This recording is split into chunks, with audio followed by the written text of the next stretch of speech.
गर्मी में 5 अनाथ बहनों का बर्फ का फर्नीचर। अरे दीदी, बहुत गर्मी लग रही है, जल्दी से सत्तू का शरबत बना दो ताकि गर्मी को भगा दूं। हाँ दीदी। हाँ, बस बना रही हूँ। गरीब सलोनी जैसे तैसे सत्तू का शरबत बनाकर अपनी बहनों को पिलाती है तो चारों बहनें अजीब सा मुंह बनाती हैं। इयू, दीदी कैसा शरबत बनाया है, ये तो वो है ही नहीं जैसे मम्मी बनाती थी। हाँ दीदी, इसका स्वाद तो बहुत अजीब सा है। दीदी, ये सत्तू का शरबत नहीं है, ऐसे हम गर्मी में तरोताजा कैसे होंगे? ये तो मुझे आटे के घोल का लग रहा है। मम्मी होती तो हमें कितना अच्छा शरबत बनाकर देती थी, लेकिन अब हम अनाथ हो गए।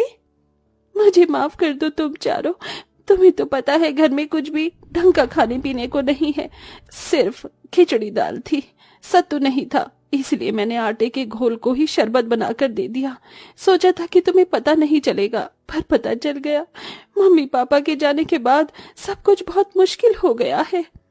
दीदी ऐसे रो नहीं, आपको ऐसे देखकर अच्छा नहीं लगता। मुझे भी तुम लोगों को ऐसे परेशान करना अच्छा नहीं लगता। तुम जानते हो घर में पैसे नहीं हैं, ऊपर से गर्मी है। जब पैसे लाऊंगी तो सत्तू का शरबत बना दूंगी। भले ही हम अनाथ हो गए, लेकिन अपने आप को कभी अनाथ मत समझना। तुम्हारी बड़ी बहन हमेशा तुम्हारे साथ है। तभी चारों बहनें सलोनी के गले लग जाती हैं। कुछ देर बाद सलोनी अपनी बहनों के लिए ज्यादा पानी डालकर खिचड़ी बना देती है। एक पंखा था, वो भी चलना बंद हो गया था। ओहो, बस इसकी कमी थी, अब ये भी बंद हो गया। अब हम गर्मी में कैसे रहेंगे? हमारे घर में कुछ भी नहीं है, ना बेड, ना सोफा, ना कुर्सी, ना खुद को देखने के लिए शीशा, और ना ही फ्रिज, वरना हम बहुत ठंडा पानी पीते। ये गरीबी और गर्मी ने हम बच्चों की जान ले रखी है। दीदी, मुझसे ये पानी वाली खिचड़ी नहीं खाई जा रही। मुझे भी दीदी खाने का मन नहीं है, मेरे को अच्छा अच्छा खाना खाना है। कचौड़ी, पूरी, मटर पनीर, दाल मखनी, चावल, आइसक्रीम, कोल्ड ड्रिंक, ये सब हमें कब खाने को मिलेगा? देखो, ये सब खाने को जब मिलेगा जब मैं नौकरी करने चली जाऊंगी। तब तक थोड़ा सब्र कर लो, मैं आज ही काम देख कर आती हूँ। फिलहाल सब मेरे साथ बैठकर खाना खा लो। ठीक है दीदी। सलोनी अपनी बहनों के साथ बैठकर खाना खा लेती है कि तभी लाल लाल चींटियां उनके पास आ जाती हैं। दीदी देखो, लाल चींटियां कहीं काट ना ले। हमारे घर में कहाँ से आ गई? हमारे पास कुछ मीठा भी खाने को नहीं है। दीदी इन्हें भगाओ ना। चिंता मत करो, तुम्हें ये काटेंगी नहीं। मैं अभी हल्दी डाल देती हूँ जिससे ये अंदर को ना आ पाए। फिर दीपा वहां पर हल्दी छिड़क देती है। इसके बाद चींटियां आना बंद हो जाती हैं। वहीं सलोनी भी धूप में परेशान होकर अपने लिए काम ढूंढती है, लेकिन कोई भी उसे काम नहीं देता। वो घर में घुसी ही थी कि इतने में सबसे छोटी बहन उसे पानी देने के चक्कर में मटका फोड़ देती है, जिससे सारा ठंडा पानी गिर जाता है। दीदी सॉरी, मुझसे गलती हो गई। मैं तो आपको ठंडा पानी देना चाहती थी, मटके का। अरे किंजल, तुम्हें ये करने की क्या जरूरत थी? मैं अपने आप ले लेती। अब हो गया ना नुकसान, ठंडा पानी पीने से भी हाथ धो बैठ गए। अब कुएं से पानी लाना पड़ेगा और वो भी ठंडा नहीं होगा। इतनी प्यास लग रही थी। दीदी वो बहुत छोटी है, उसे कुछ मत बोलो, मैं कुएं से पानी ले आती हूँ। पर अब पानी रखेंगे किसमें? एक स्टील की बाल्टी है, उसमें ही रख लेंगे। सलोनी बिखरे हुए पानी की जगह को साफ करती है और दीपा कुएं से धूप में पानी लेने चली जाती है, जहां उसे बहुत पसीना आता है। पांचों अनाथ बहनों की जिंदगी में बिना माँ बाप के बहुत संघर्ष था, कभी खाने के लिए तो कभी पानी पीने के लिए। रहने की भी अच्छी जगह नहीं थी। जैसे तैसे बच्चे रह रहे थे, लेकिन अब तो घर का अनाज भी खत्म होने को आया था। फिर कुएं का गर्म पानी पीकर सलोनी बैठ जाती है। हे भगवान, एक तो मुझे काम भी नहीं मिल रहा, ऊपर से मटका भी टूट गया। अब मटका 40-50 रुपए का आएगा, कहाँ से पैसे आएंगे? हमारे पास पैसे नहीं है और इस पानी से प्यास भी नहीं बुझ रही। दीदी, मम्मी पापा के जाने के बाद हमारे साथ क्या क्या हो रहा है? ऊपर से हम सबको धीरे धीरे बहुत पसीना आ रहा है, गर्मी लग रही है, पंखा भी ठीक करवाना था। काश हमें थोड़ी सी बर्फ मिल जाती। दीदी, दुकान पर बर्फ आती है, 10-15 रुपए का पैकेट होता है जमी हुई बर्फ का। हमारे पास उतने भी पैसे नहीं है रश्मि, वरना बर्फ डालकर बाल्टी में डाल देते तो ठंडा पानी पीने को हो जाता। तभी आरती अखबार लेकर सबकी हवा करने लगती है।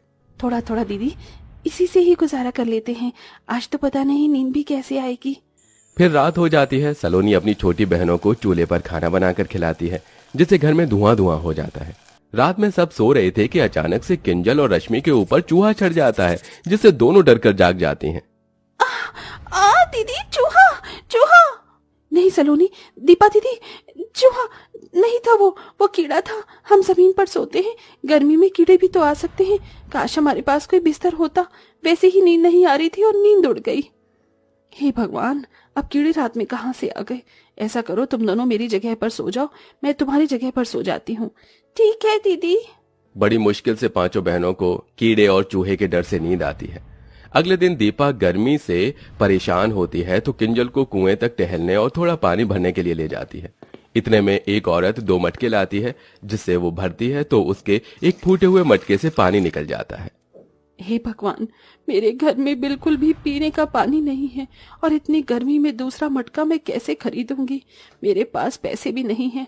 काश ये मटका जुड़ जाता। अब एक मटका लेकर तो घर लेकर नहीं जा सकती। क्यों ना उनके थोड़े से टूटे हुए मटके को मैं ठीक कर दूं। पर कैसे दीदी? बस देखती जा। सुनिए आंटी जी, मैं आपके मटके को ठीक कर देती हूँ। सच में, अगर तुम मेरा मटका ठीक कर सकती हो तो कर दो। दीपा फौरन पेड़ के पास में से चिकनी मिट्टी उठाकर उसमें थोड़ा पानी मिलाकर मटके पर चिपका देती है और धूप में 15 मिनट बाद मटका सूख जाता है। अब पानी नहीं गिरेगा, आप पानी भरकर देख लीजिए। जैसे ही औरत अपने दोनों मटकों को भर लेती है तो खुश हो जाती है। अरे वाह, तुमने तो बहुत अच्छा किया गुड़िया, बहुत शुक्रिया। अब मैं चलती हूँ। सुरेखा अपने दोनों मटके लेकर चली जाती है और जब दीपा किंजल अपनी दूसरी बर्तन को भरती है तो किंजल को वहां एक बड़ा सा मटका दिखता है। दीदी देखो, ये मटका कहाँ से आया? अभी तक तो नहीं था। अरे हाँ, यहाँ पर किसका मटका होगा ये? अरे ये मटका तो गंदा भी है। दीदी, ये गंदा मटका किसका होगा? भला हमारे ही काम आ जाएगा। हम इसे साफ करके यही वाला पानी भर लेंगे। चलो घर ले चलते हैं। ठीक है, चलो। दोनों बहनें उस मटके को बड़ी मुश्किल से पकड़कर घर पर ले आती हैं और उसे साफ करने लगती हैं। अरे तुम्हें ये मटका कहाँ मिल गया? दीदी किसी का भी नहीं था, इसलिए हम ले आए। अब साफ करके इसमें पानी भरेंगे। अच्छा है ना, अब ठंडा पानी पीने को मिलेगा। अच्छा दिखाओ, मैं साफ कर दूं। बड़ा मटका है, तुम दोनों से नहीं होगा। तभी सलोनी जैसे ही मटका धोकर रखती है कि उसमें से चमचमाती रोशनी आती है और वो मटका ठंडी ठंडी बर्फ के पैकेट से भर जाता है। ये देख पांचों अनाथ बहनें हैरान हो जाती हैं। अरे वाह, इतनी सारी बर्फ! इसमें तो हम बहुत ठंडा पानी पी सकते हैं। हाँ हाँ, जल्दी जल्दी पी लो, कहीं बर्फ पिघल ना जाए। पांचों बहन बर्फ देखकर सब कुछ भूल जाती हैं और ठंडा ठंडा पानी पी लेती हैं। अरे हमने इसका ठंडा पानी तो पी लिया, पर ये मटके से अचानक से बर्फ कहाँ से आ गई? मुझे तो कोई जादू लगता है। काश हमारे घर में पंखा चल जाता तो इस गर्मी से तो बच जाते। तभी उस मटके से एक जादुई रोशनी निकलती है। मटके की ठंडी ठंडी बर्फ से पूरा घर बर्फ की ठंडक से भर जाता है। अरे वाह, अभी तो हमारे पसीने आ रहे थे, बहुत गर्मी लग रही थी, और तुमने देखा अभी एक जादू हुआ जिससे हमारा घर एक बर्फ की जैसी ठंडक दे रहा है। हाँ दीदी, ये तो सच में जादू निकला। और इस बड़े से जादुई मटके में बहुत सारे बर्फ के पैकेट हैं। इसे हम बेचकर इस गर्मी में पैसे कमा सकते हैं। अरे हाँ, ये तो मैंने सोचा ही नहीं। और उसके बाद हम कूलर लेंगे, एक बेड लेंगे। दीदी दीदी, मुझे नए कपड़े चाहिए और फ्रिज भी। दीदी आप अकेले बर्फ बेचने मत जाना। ऐसा करते हैं, मैं रश्मि को ले जाती हूँ और आप बड़ी हैं तो आप आरती और किंजल को साथ रख लीजिए। ये बर्फ पिघलने से पहले हमें बेचनी होगी। ठीक है। पांचों अनाथ बहनें एक पन्नी में जादुई मटके से बर्फ के पैकेट निकाल कर उसमें रख लेती हैं और अलग अलग दिशा में बेचने चली जाती हैं, जहां लोग सस्ती बर्फ देखकर खरीदने लगते हैं। बर्फ ले लो, बर्फ, ठंडी ठंडी बर्फ, 5 रुपए का एक पैकेट, 5 रुपए का एक पैकेट। दीदी मेरे पास सिर्फ 4 रुपए है। मेरे घर में फ्रिज नहीं है। आप इतने में ही बर्फ दे दो। मेरी मम्मी के बुखार हो गया है तो उनको बर्फ लगानी है। ठीक है, ऐसा करो, तुम 2 पैकेट ले जाओ। शुक्रिया दीदी। ऐसे ही पांचों बहनें 2-3 हफ्तों तक उस मटके से जादुई बर्फ मांगती हैं और उन्हें बेचकर पैसे इकट्ठे करती हैं और अपने घर में सबसे पहले सोने के लिए एक पलंग और उसके बाद बर्फ बेचकर कूलर ले आती हैं। अरे वाह दीदी, इस कूलर की ठंडी ठंडी हवा में बहुत मजा आ रहा है। हाँ ये तो है, अब हमें कीड़े भी नहीं काटेंगे क्योंकि हमारे पास फर्नीचर में हमारा सबसे पहले बेड आ गया। अब धीरे धीरे इस जादुई मटके से बर्फ को निकाल कर बेचेंगे और सोफा, फ्रिज सब कुछ ले आएंगे। हाँ हाँ दीदी, आज खाने में अच्छी चीज बनाई है ना आपने? हाँ, तुम सबके लिए मटर पनीर पुलाव और रायता।